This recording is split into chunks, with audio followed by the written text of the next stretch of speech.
The more you practice, the better you get. But what if I told you that practicing more, the wrong way, can actually make you worse? Because science shows something very different about how the brain and body learn. And by the end of this video, you'll know exactly how often you should train, based on your sport, your goal, and your level. The Bruce Lee idea. I fear not the man who has practiced 10,000 kicks once, but I fear the man who has practiced one kick 10,000 times. That idea from Bruce Lee is powerful, but it's incomplete. Because most people hear this and think, repeat the same thing every day, endlessly. But repetition alone does not create mastery. Correct repetition, spaced over time, does. The real problem, here's where most athletes fail. They train hard, but not intelligently. They fall into two extremes: train too much, leading to fatigue, injury, bad technique. Train too little means no adaptation, and both lead to the same result: slow progress. The science of learning. In motor learning research, there are two main types of practice: massed practice and distributed practice. Massed means a lot of work in a short time.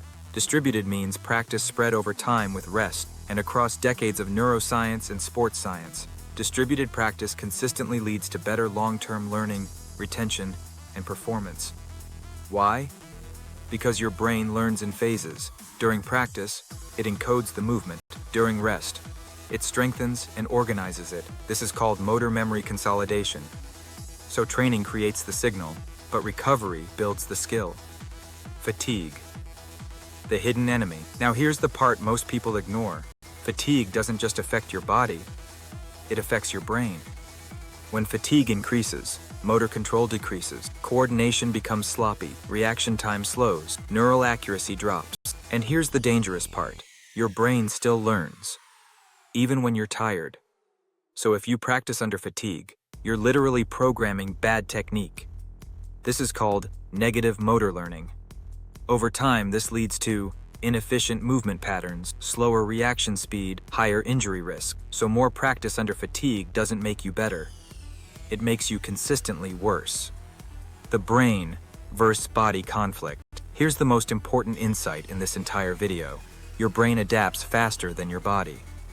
Your nervous system can improve daily, but your muscles, tendons, ligaments need time to recover. So if you push daily, high intensity, your brain improves, but your structure breaks down. That imbalance is what causes injuries and plateaus. Daily practice. When it works, daily practice is not wrong. It's only wrong when intensity is wrong. Daily practice works if intensity is low to moderate, fatigue is controlled, technique is high quality, recovery is built in, because the brain benefits from repetition, but only when the signal is clean. Arm wrestling. This is where things get very specific. Arm wrestling is one of the most misunderstood sports in terms of training frequency. It is not primarily a muscle sport. It is a neural sport, tendon-dominant sport position, and leverage sport, and much more. Key demands: hand control pronation and supination, micro-adjustments under pressure, tendon, tension, endurance. The biggest mistake: most beginners train like bodybuilders. Heavy pulling, max effort, high intensity. Every session. This leads to elbow pain, tendon inflammation, stalled progress. Why this happens? Tendons adapt much slower than muscles. They need low-load repetition, gradual loading, long recovery cycles, optimal arm wrestling strategy, frequent low-intensity table work, daily neural practice, including positions, angles, grip, holds, movements, limited max effort days, 1 to 2 per week. Max. Focus on hand and wrist control, not just power, because your nervous system learns daily, but your tendons need recovery to survive. Elite insight. Top arm wrestlers don't train max every day. They train positions, control, and feel. They repeat movements without destroying their joints. That's why they improve faster and stay injury-free.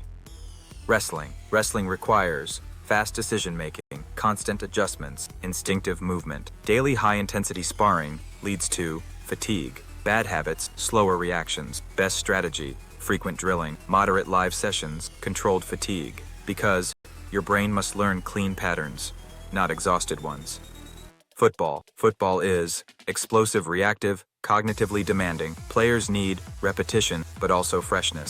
Best strategy. Frequent skill practice, structured intensity days, full recovery between heavy sessions. Even elite quarterbacks practice daily, but manage intensity carefully. MMA combines striking, grappling, timing strategy. Daily hard sparring, that leads to burnout, injury, cognitive fatigue.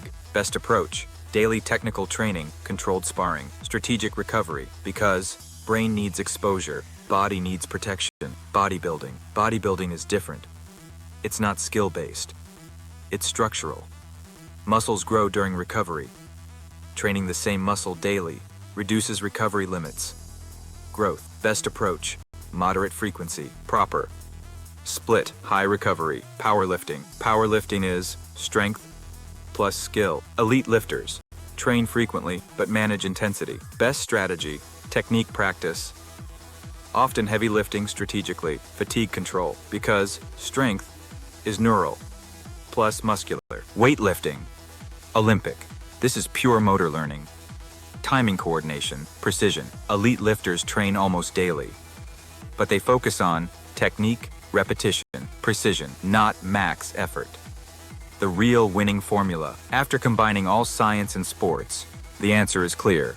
Frequent plus controlled plus recovered practice wins. Not daily max effort, not weekly overload, but consistent, intelligent repetition. Final answer. So what wins? Daily practice or recovery? The truth is, you need both. Daily exposure for the brain, recovery for the body. Bruce Lee was right about repetition, but science completes the idea. It's repetition over time, with recovery. Final message. Mastery is not built in one session.